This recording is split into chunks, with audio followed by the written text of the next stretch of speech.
Sir കാര്യം? പെട്ടെന്ന് അങ്ങനെ പറയാൻ പറ്റിയ കാര്യമല്ല. പെട്ടെന്നൊരു തീരുമാനം എടുക്കാനും പറ്റിയ കാര്യമല്ല. എന്താണ് സാർ? എന്താണെന്നൊന്ന് പറയണം സാർ പ്ലീസ്. ഞാൻ പറയാം, നല്ലൊരു കഥ പറയാം. തുടങ്ങിയാൽ ഒടുങ്ങാത്ത കഥ പറയട്ടെ.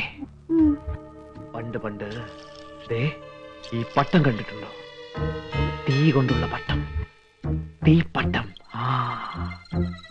10,000 തീപ്പട്ടങ്ങൾ ആകാശം നിറയെ പാറിപ്പറന്നു.